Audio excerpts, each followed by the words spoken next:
What if the most exhausting part of your life isn't your job, your responsibilities, or even your own thoughts?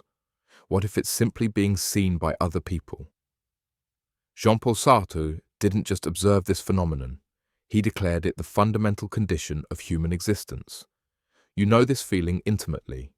You leave a social gathering completely depleted. You replay conversations for hours, analyzing every word, every glance.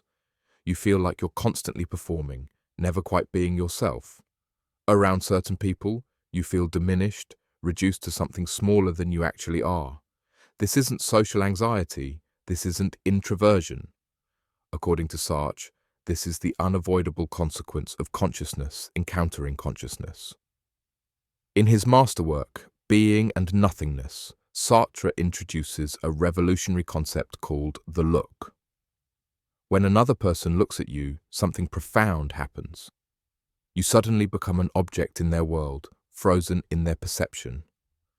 Their gaze transforms you from a free, fluid being into a fixed thing with labels and judgments attached. This is what Sartre meant when he wrote Hell is Other People in his play No Exit. He wasn't being misanthropic. He was describing how we lose ourselves in the mirrors of others' perceptions. We become trapped, trying to control an image we can never fully possess. The exhaustion you feel isn't weakness. It's the strain of constantly negotiating between your authentic self and the objectified version others perceive. Every interaction becomes a subtle battle for your own definition. Sartre called this bad faith, when we surrender our freedom and become what others expect. So how do we escape this hell? First, recognize the look for what it is.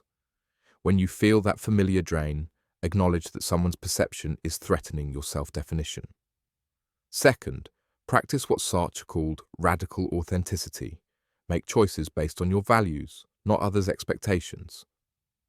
Accept that you cannot control how others see you. Third, reframe social interactions. Others aren't your judges. They're fellow conscious beings equally trapped in this dance. Fourth, embrace productive solitude. Create space where you exist without being observed, where you can reconnect with your unmediated self. Sartre offers liberation through awareness. Hell is other people only when you forget that you are the author of your own existence. Their gaze has power only when you surrender yours. Reclaim your freedom. Define yourself before others define you. Subscribe for more philosophical weapons against modern suffering.